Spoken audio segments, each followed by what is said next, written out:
thank you guys for coming. This class is going to be about our print cut files. So it's going to be basically we create the print cut files ready to go for you. We add a bleed to the artwork and we assign a cut line to it already. So this particular class is basically just downloading that file and working with it in Illustrator.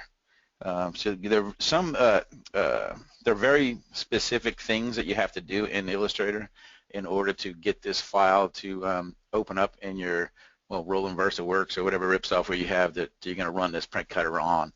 Knowing that, here we are at the website, and just to give you a quick run through about who we are and what we do and what makes us different than anybody else that are in the art business of our industry is this. This is my home page. I'm logged in, and you can see I'm logged in because I have downloads available to me this month. If you are not a subscriber, it would just say zeros right there. So if you are a subscriber to our art program here, you would have it gives you a countdown of what's available to you. But what I wanted to show you is the main thing on my website here is this giant search box.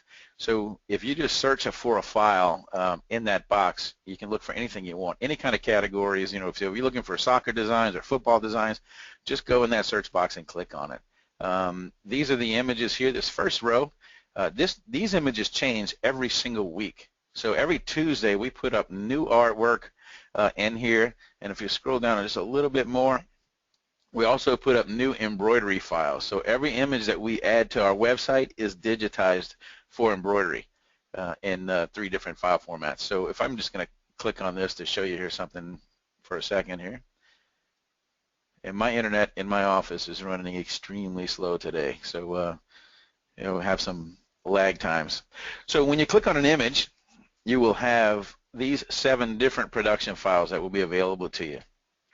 And if you take a look at it, this is digital printing file. This is a high-res PNG file, and this is designed for any direct-to-garment, dye sublimation, large format banners, print on a roll and that sort of thing.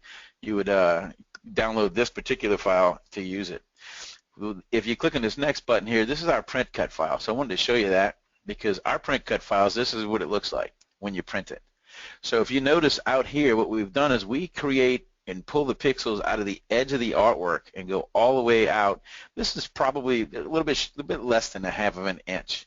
And the reason we do it that size is because if you wanted to shrink this image down, let's say for a sticker or left chest or a hat or something small like a 2-3 inch print, this bleed will be big enough for you to use. And the reason we put a bleed on the artwork is this.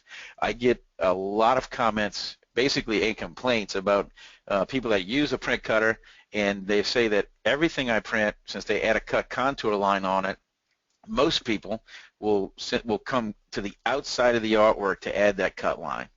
And when you do that, then everything looks like a sticker because there's this 1/8 of an inch, 1/4 of an inch, depending on the size of your artwork. There's an even outline, white outline around the outside edge, and it looks like a sticker. So I've been hearing that for years. So when we decided to add production files for print cut to our line, we said, you know what, that's the biggest complaint we hear. Let's get rid of it or give them an option around it, right? So we add a bleed, we pull the pixels out from the artworks, and once that thing is cut, there is no outline around it. It's just you print it, it comes back into a cut, and then all this excess bleed will weed off, and there's no white outlines and there's no white slivers. Because some people will say, well, why don't you just print the image and then put the cut line right on top of the edge? Well, we could, and you could, but the problem is you will have some slivers of that material showing through. Even if it's really, really tightly set up and calibrated on your printer, it will the nature of the printer and the way the rolls move back and forth and that sort of thing when it prints and then goes back, it rolls all the way back, comes out, and it's moving around as it cuts it. That will eventually make some pieces here and there walk off. So we make sure that we take care of that for you. So I just wanted to show you that. So I'm going to turn this down. This right here is a screen printing color. That means this is separated in full color using simulated process color separation technique, and it's what you see here, the file format that you download would be an EPS file. Well, that EPS file is a fancy EPS file. Basically, it's a desktop color separation file, so it has your alpha channels, if you're a screen printer, built inside of it. So when you place that in Illustrator or you import that into CorelDRAW, all your separations are ready to go. It also comes with a printing spec sheet that says if you print these colors in this print order, use these mesh counts, line screens, and screen angles, you're going to get a quality print. If you have an Oki Data laser printer or an inkjet printer and you want to print to, the laser and toner papers, you would use this file. This is a screen printing black line. What that is our version of our vector art file. So all the other artwork, my competitors and the other people in the art industry that have clip art, that's our version. So we have clip art is one piece of our puzzle. Then here's a vinyl cut detailed file. So if you're going to cut this guy out of vinyl, this thing has been optimized at full size, say like a full size shirt. And we also give you a 3-inch version, which means if you shrink this for a left chest or a hat or something at 3 inches, we can't just take this one and shrink it because these line weights and all these little cavities and stuff would not work properly. So we optimize and take care of that for you. So we give you 7 different production files. All right, so let's go ahead and show you how this works. So I'm going to come in here and I'm going to put in fire football because that's the image we're going to work with. So I'm just going to search it. Again, for some reason today my site's slow as molasses. Not sure why, but it should pop up here in a second.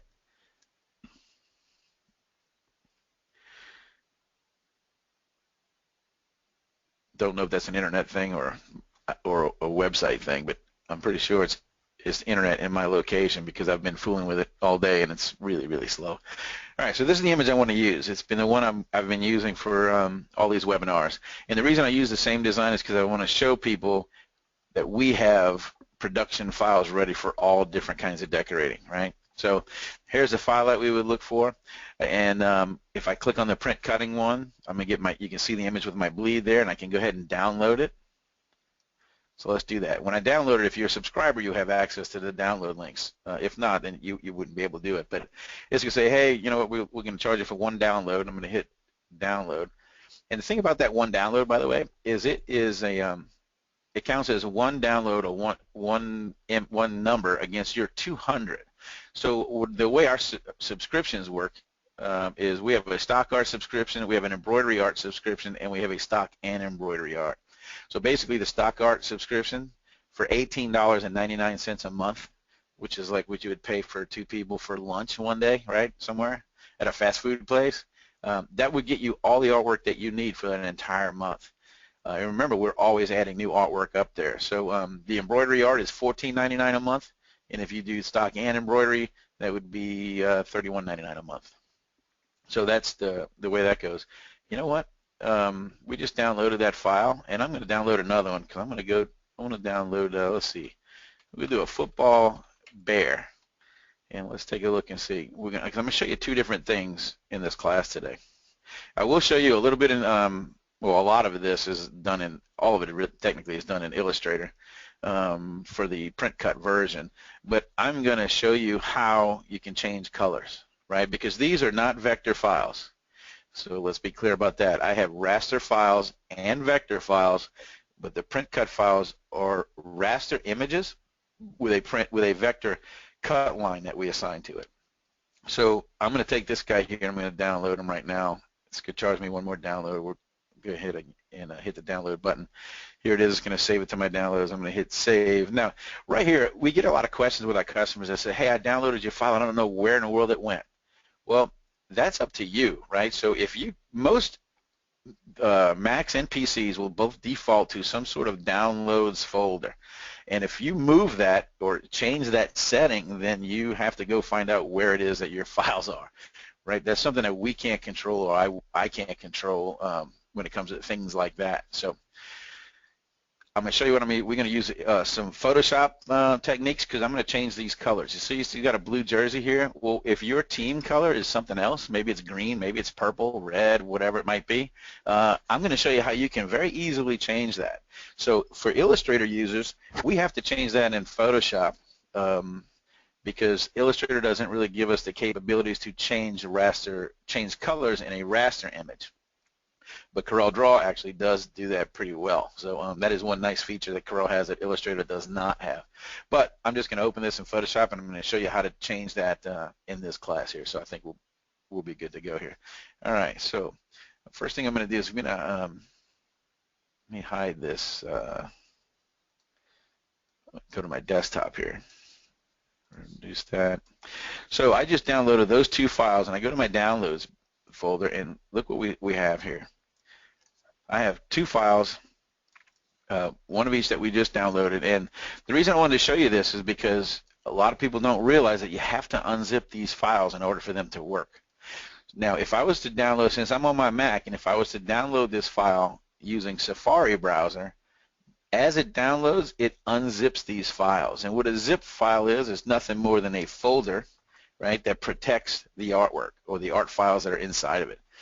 Because anytime you transfer files over the internet, you risk contamination and losing some bits and pieces and having a corrupt file. If you zip it, which both the newer versions of Mac and PCs will do it in their they will zip and unzip on their regular operating system. So what I'm going to do here on my Mac, I'm just going to double click this, and you saw it unzipped it, and there's my folder. So I'm going to unzip this one, and here's my folder as well. So let's take a look inside of this here file. So this one happens to be my Fire Football, which is the one that we're going to use in this design. So we have an EPS file and a Corel Draw file. So if you're a Corel user, you would use that one. Let's take a look here. We have an EPS file of our bear with the cut line, as you can see him going around here. And we have a Corel Draw file. Now, I can't show you any previews in the Corel Draw files because my Mac just doesn't recognize them. So there you go. You have to unzip the files first. Let's go ahead, and I'm just going to move that to the trash. So now let's go ahead and open up Illustrator. So if I go to the File menu and I open, I'm going to go to my desktop here, and I want to open the two files that we just downloaded. So let's see. There's the one. There's the EPS file that I'm going to work with. So I'm going to go ahead and open that file, and there it is. So one thing I want to tell you is, if you're not, if you don't use layers in Illustrator, you want to start getting them or start using them, because they're very handy to just visually see what's going on in your file. Like very quickly take a look and see what's happening. And this is what I'm talking about. So sometimes when you're working on a file, we save these files as our cut file. So I'm going to turn off this eyeball down here, right? That's my image. So this layer, if I just turn off the preview eyeball, it's going to do like this, and you can see what's happening. So you can see that we have 1, 2, 3, 4 holes, open holes inside the flames, and then we have the outer edge of our flame. So if I turn my image back on, you can see what we have. You can see right around the edge of the artwork here, we have the pixels that are pulled out in both directions, right? So we're going to cut all this excess out, and it's going to be weeded out. And I'm going to show you what that looks like right here. Well, you know what? I forgot to do this. I'm supposed to do this at the very beginning, and I'm going to do it at the very end as well. Sorry about that. I just realized it. Totally spaced on it. But for you guys that show up at this class here and you decide to hang out and spend some time with me, I'll give you your first month of subscription free. So if you write this code down right here, this 101 SMS TVA, that code will zero out your shopping cart and let you sign up as a subscriber on our website, and I'm going to give you the first 30 days on me for spending time with me here today.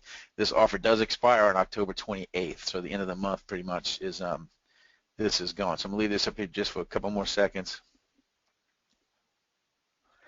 All right, there we go. I'll bring it back up towards the end of the class. Let's go back to my Illustrator file here. Okay, so when I turn off the eyeball of my image, I can see these bits and pieces. And if I look over here, I have 1, 2, 3, 4, 5 layers. So as I turn off these eyeballs, you see what's happening? We're just turning off the preview for all these little bits and pieces. Well, what I want to do, anytime you have multiple layers like this as a cut line or as a vector piece for a cut line, it can be problematic. So if you open up a file and you see multiple layers like that, I'm just going to click on one. You grab the interior pieces first. Hold my shift key and click on that one. Hold the shift, click on that.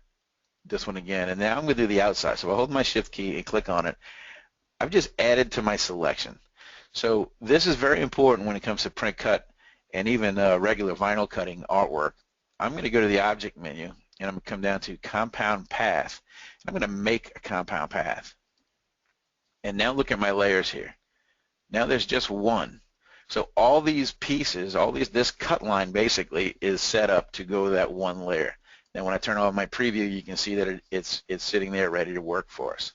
One other thing I wanted to show you is the swatches palette. So when you download an artwork from us, what we do is we get rid of all the excess colors that are not used, and we put in here just the colors that are normally used or standard stuff. So you see, if I mouse over that color, you see it says cut contour, upper and lower case, created as one word. The reason we do it that way is because that's the way that a Roland VersaCAM or VersaWorks software is looking for it, right? So we assign the cut line to that name because that's the naming scheme that it requires. But if you notice, there is no other images in here. So what I want to do, colors. So what I want to do is I want to make a design here, and when I add my text and stuff, I'm going to have colors to work with.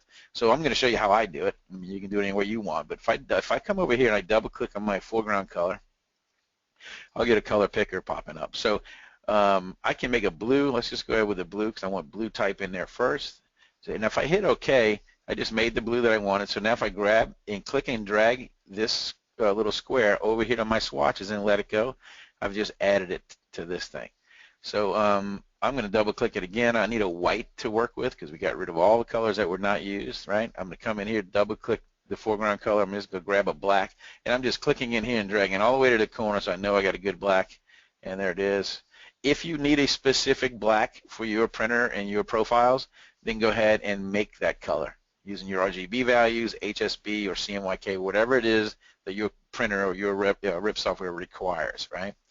Now, I'm going to come over here and I'm going to click on my eyedropper tool because I want a gold in the image, but I want the same type of gold that's in my image. So I'm going to click on my eyedropper tool, mouse over here, and select a gold from the image. Now I'm going to click over here and I'm going to drag this guy over. So now I have all the colors I really want to work with. So I'm going to reduce my image and preview it full size here.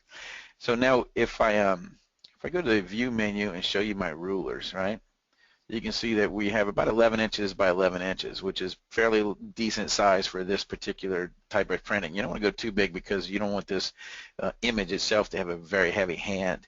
So what I'm going to do is I'm going to change my my artboard. So if you see this little icon over here, it says artboard tool. If I click on it, then everything gets selected, and if you notice up here, I can make a change. So right now we're almost at 11 inches high. I'm going to go to 14 inches high, and I'm going to hit my enter key.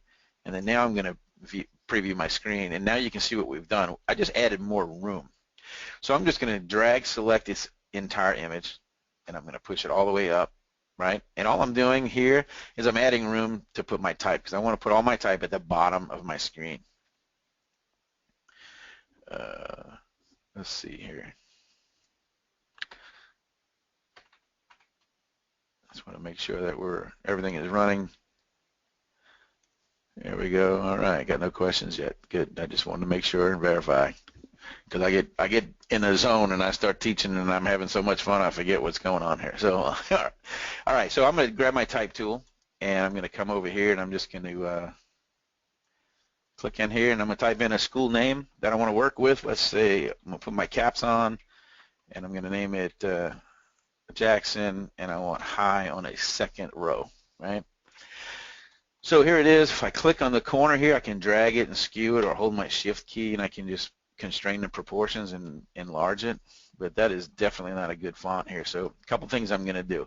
With my type selected, it's very similar in Illustrator as to Photoshop. So when I have a tool selected, what I can choose to do across this options bar at the top, this options bar at the top will allow me to change things that whatever I'm either with the tool I'm working on or with my selected area. So I'm going to change this font. So I'm going to click in here while it's selected and I'm going to go to Acme because I love this font. I think it's nice and bold and has a pretty cool look.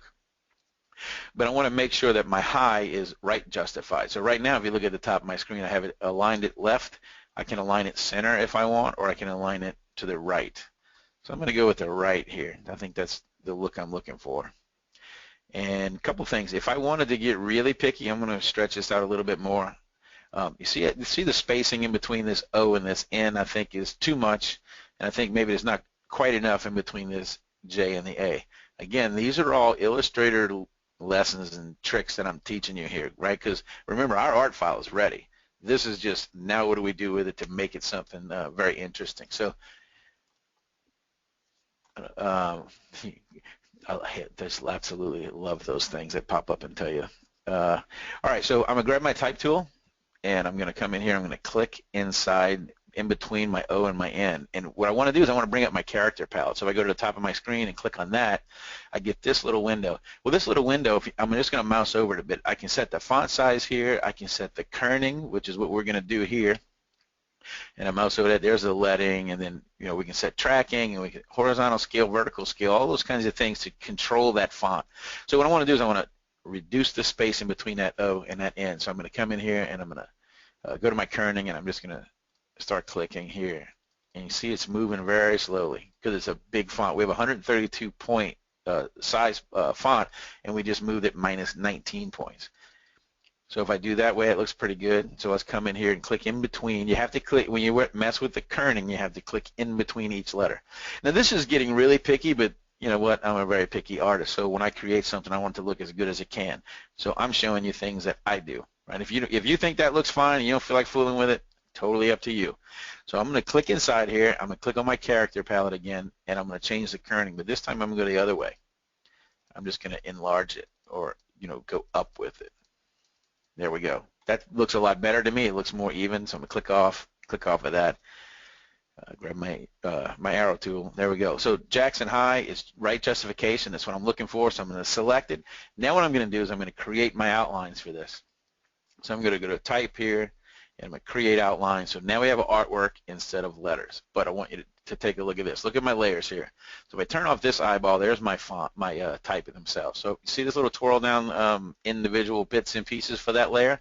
So every single letter is its own layer. Well, this can become a real pain once we start adding strokes and outline colors and that sort of thing. So what I'd like to do is go ahead and select this guy, right, like this. And I'm going to go to Object menu, come down to Compound Path, and I'm going to make it a compound path. And when I do that, if you notice, I go down to one compound path here.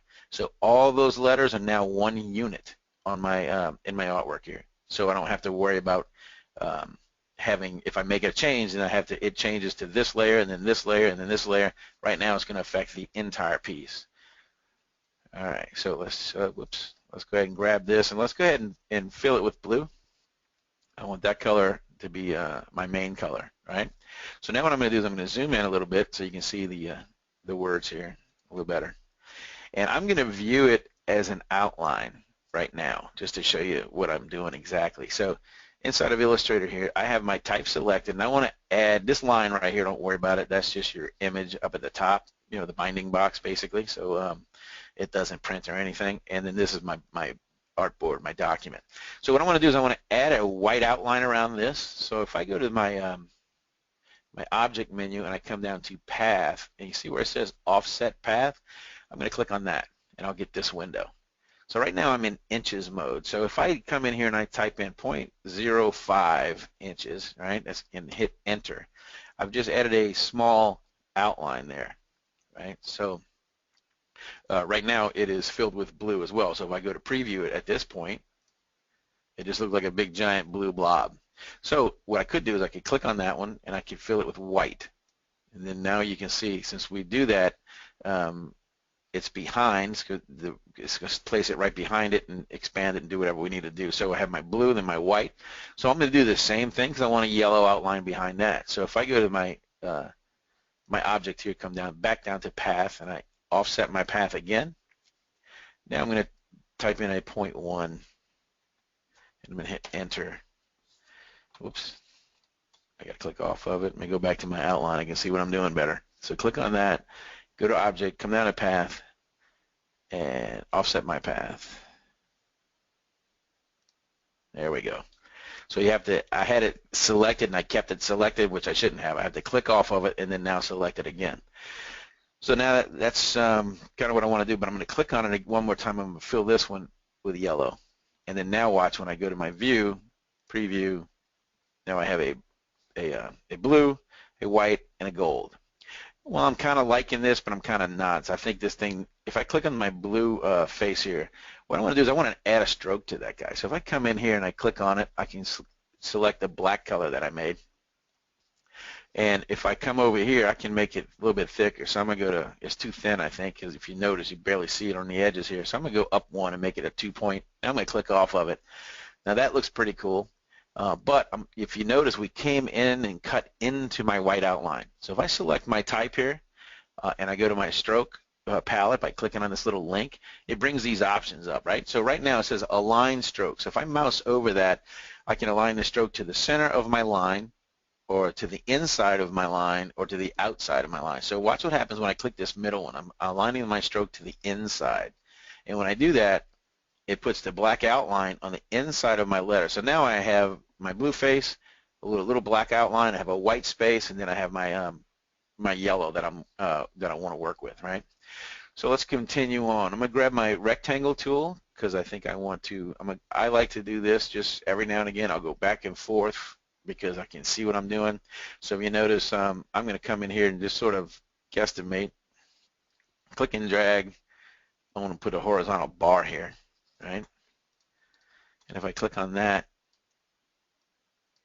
let me zoom in. I'm going to kind of line it up with the top here. And it's not letting me. So if you see what it's doing, it's moving in chunks. It's not moving very fluidly. Let me see what I got here. So if I go to view, see it says snap to grid. I'm going to turn that off.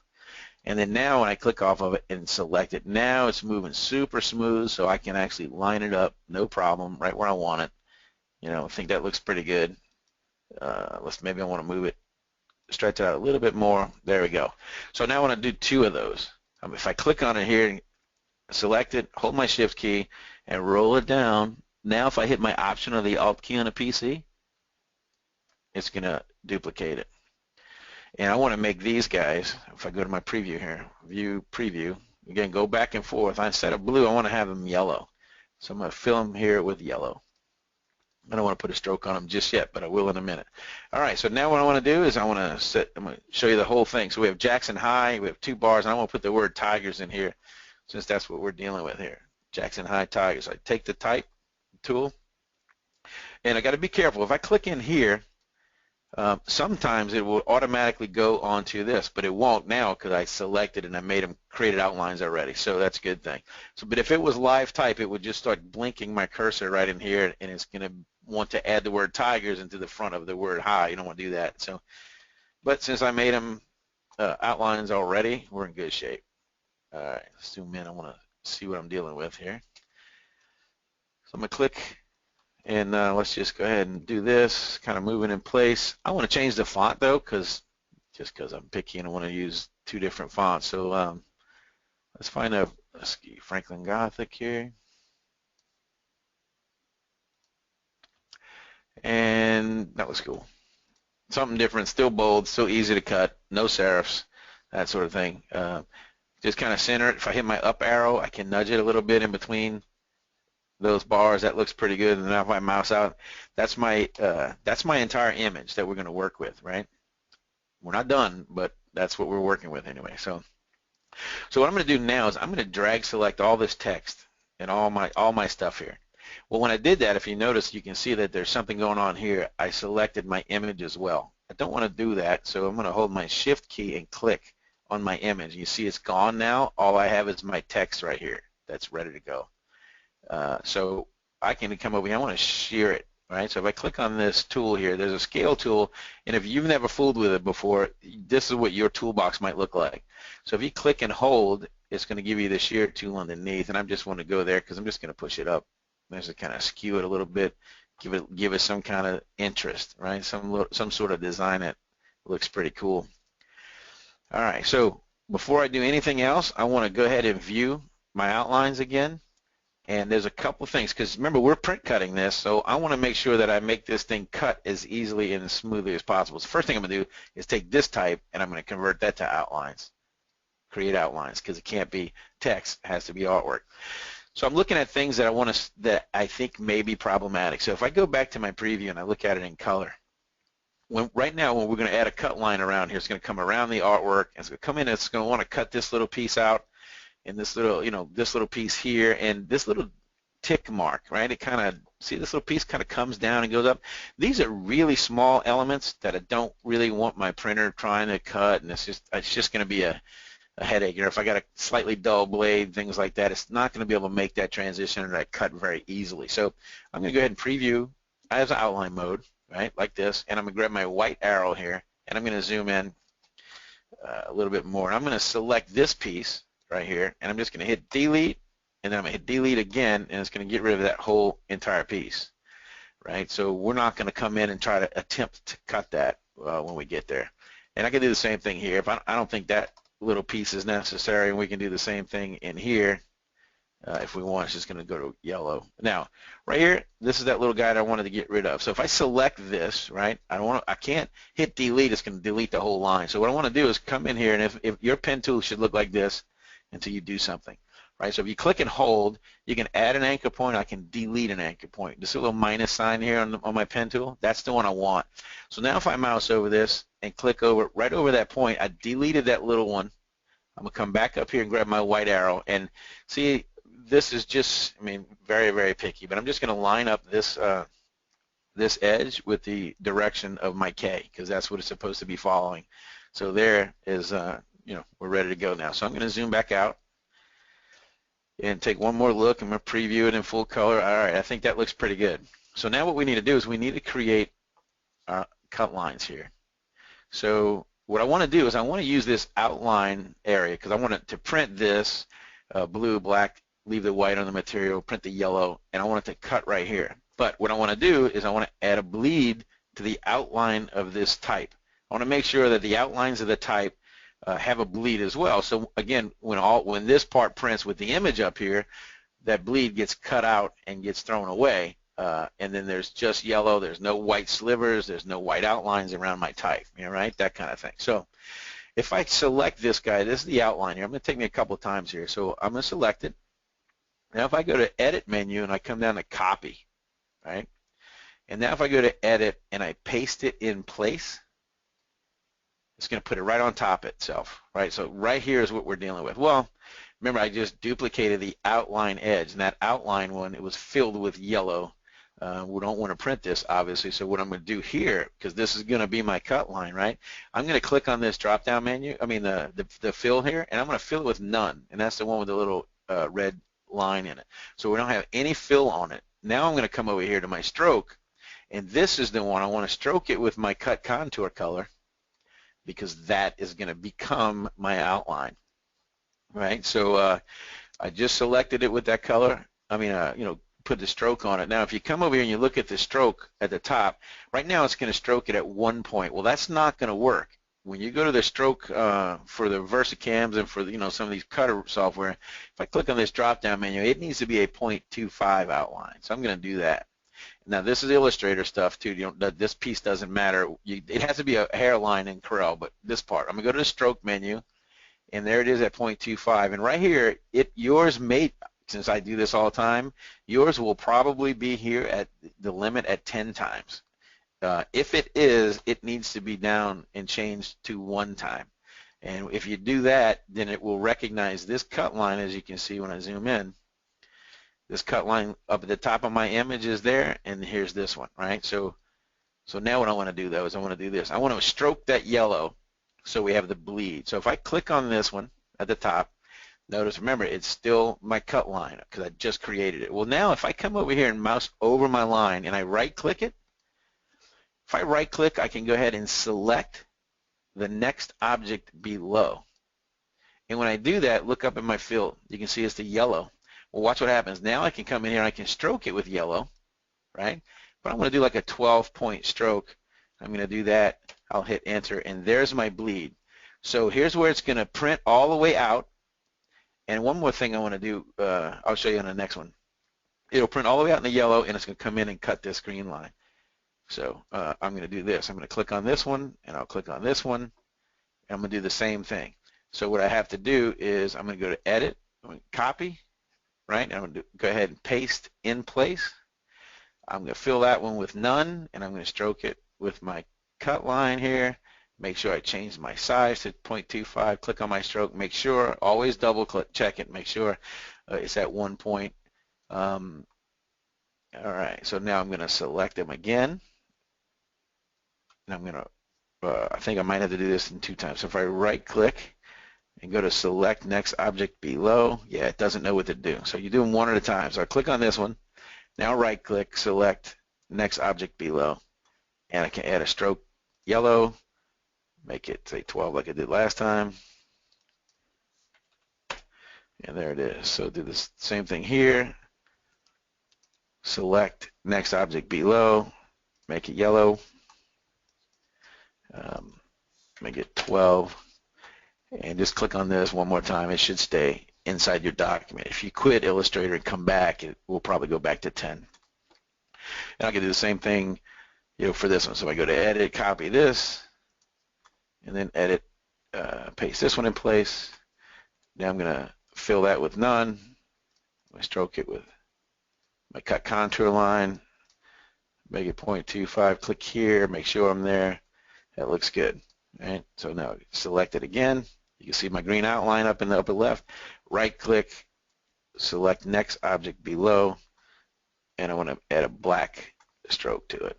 And I guess I've been doing 12s from here. I can do 12s from there. So if you see, we're going to print all the way out to the edge. It's going to come in and cut that line off, and then we weed it out when we have killer stuff ready to go. So here's a design that we want. Let's just assume that we're ready to go. And what I'm going to do is if I go to File, Save As, right here, save as an Illustrator file, right? And I'm just going to, right now I'm just going to stick it to my desktop, I guess. And we'll just do a bunch of ones to show you when it shows up. See right here, this is what I wanted to show you. So in Illustrator, when we have transparency, and that's what this is, it says, hey, when spot colors are used with transparency, change them in their process colors, blah, blah, blah. This can cause us an issue where your outline strokes are not recognized inside of your RIP software. So if you get this, and what this means, the transparency, where that comes from this image, because this particular football image is a high-res PNG file, which means it has a transparent background. And in order for Illustrator to deal with that and handle it properly, I'm going to hit continue, and I'll get this dialog box, right? So you see that it has transparent thing here is checked. Now I want to show you this button here. Always click on the custom button. And yours may be different. Mine is, since I do mine all the time, yours will probably have this convert all strokes to outlines as defaulted, right? It's going to be checked on. You have to be sure and make sure that that is unchecked, because what it's going to do is going to take every one of these outlines and put 2 lines on them, one on the inside, one on the outside. So everything is going to be an outline, and it will not be recognized as your cut line. So make sure you uncheck that and you hit OK, and then you hit OK again. Right? And it's going to save that file format, and now we can take this file to our VersaCam. You can also do this. You can also, let's see, is it on the Save As? Yeah, we can go to PDF, right? And I'm going to name it, there's a bunch of 2s, just to put a different file there. I'm going to hit Save, and then in this dialog box right here, you want to make sure you use this PDF X3. The EPS should work for you. You should have no problems, but for some weird reason, if you do, you never know, right? Computers will drive you crazy. So make sure you do PDF X3 and then hit Save PDF, and then just hit OK, and it's going to save that file. Both of those should work absolutely no problem on your rolling VersaCam or whatever it is. So, all right. So knowing that, let's see. Whoops.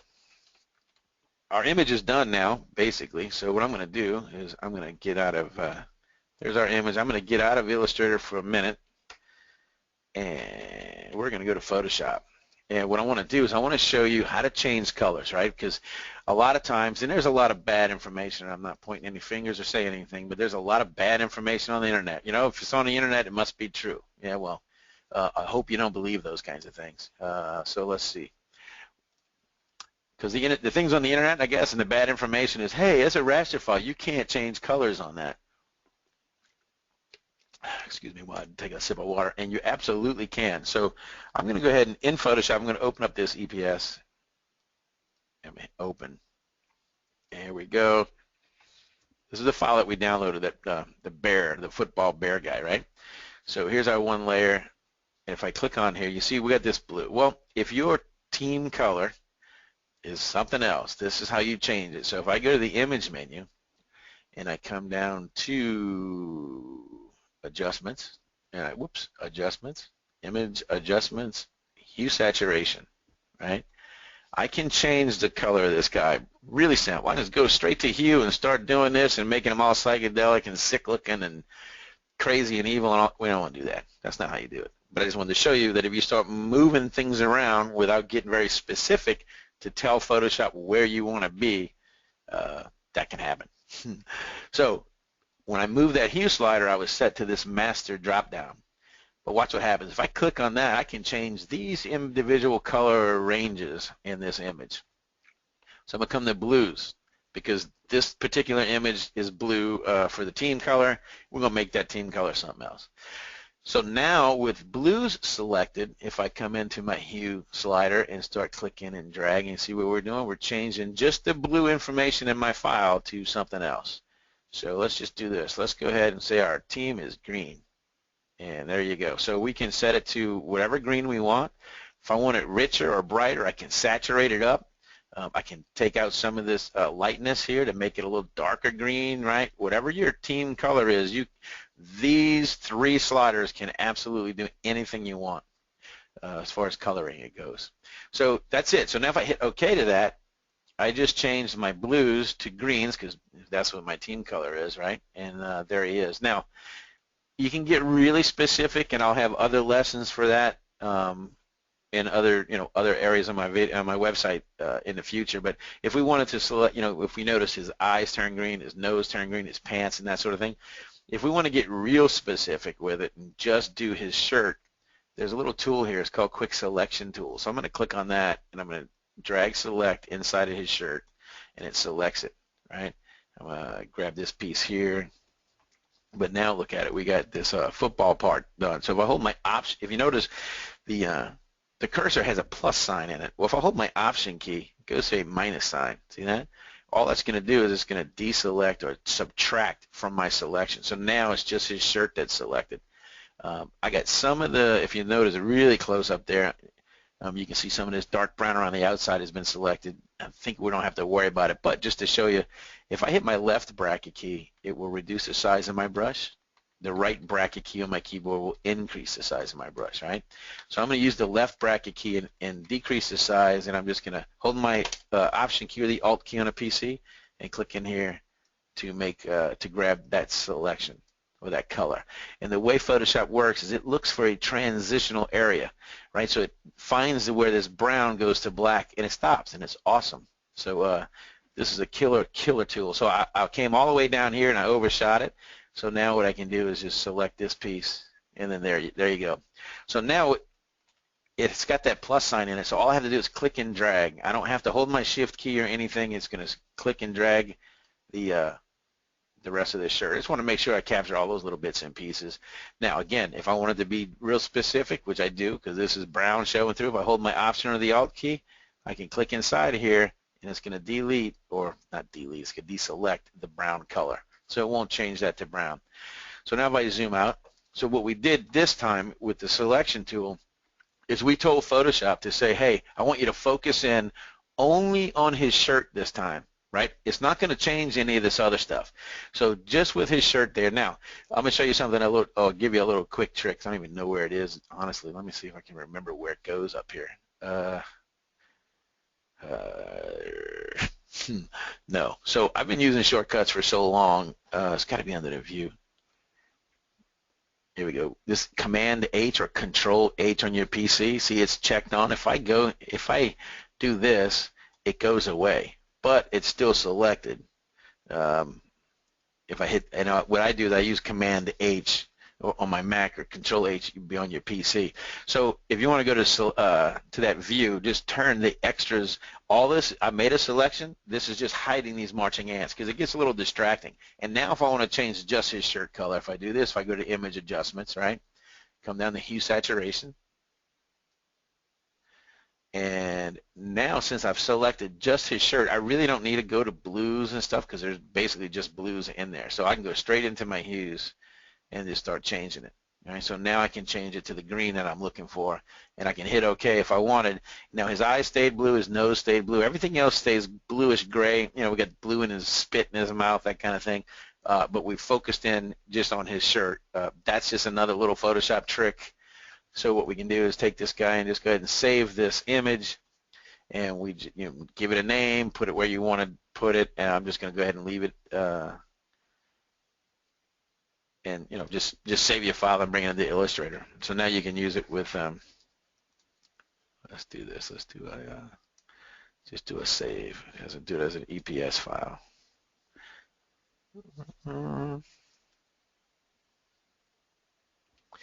That's because we can't save EPS files. File. Yes, we can. What are we gonna do here? This is a .eps. If I hit Command S, it saves it. Save it as a PNG. That'll work. We just change the colors. So, all right. So that's how you change colors in Photoshop. Then we got a couple minutes for some questions, if we have any. Let me go ahead and hide this and go here. Do we have any questions? Got no questions. So if you guys are looking for some little bit more specifics, let me know and I'll try to do it. Otherwise, we'll be heading out a couple minutes early.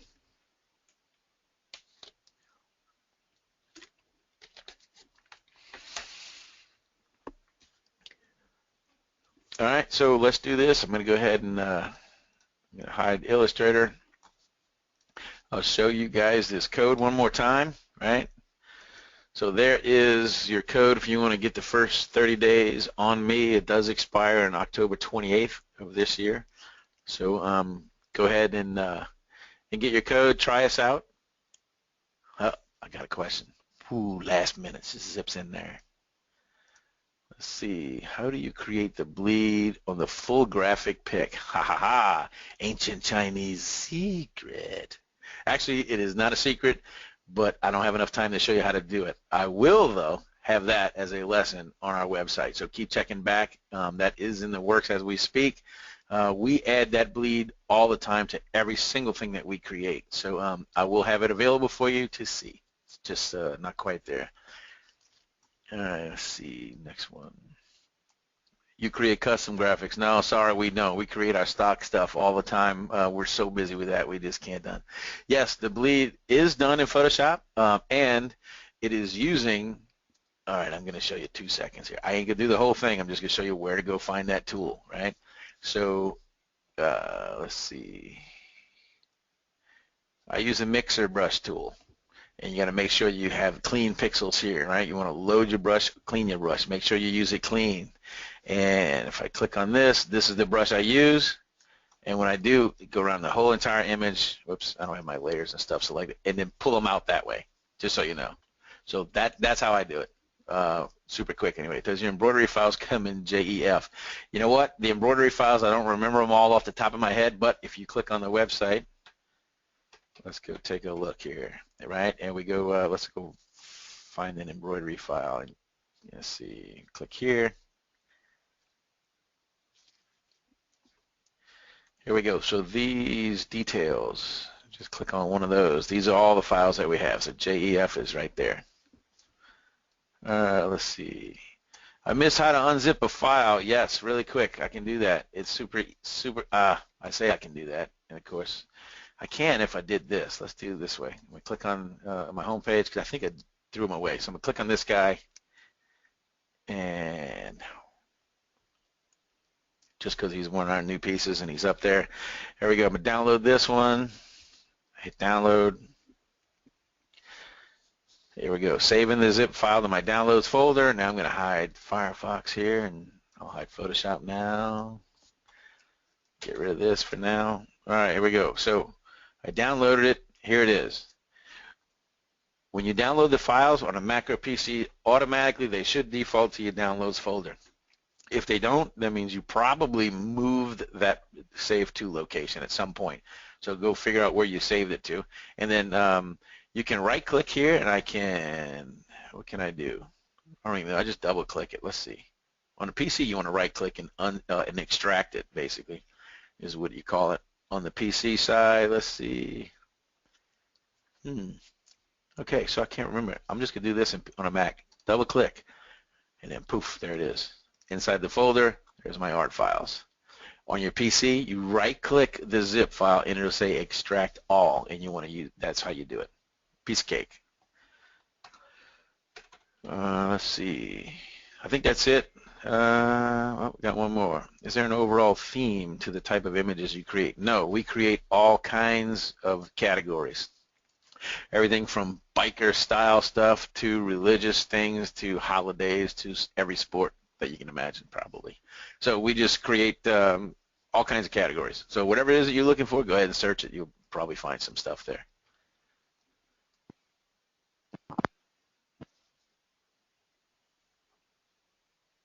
Okay, Dane, it looks like that's the final part of the questions. Do you have anything else to add? Nope, other than one more shot of this here, if you can, because you guys will get 30 days on me, and that equates to 200 downloads on me just for hanging out. So I appreciate you guys coming. Thank you very much. Thank you, Joe.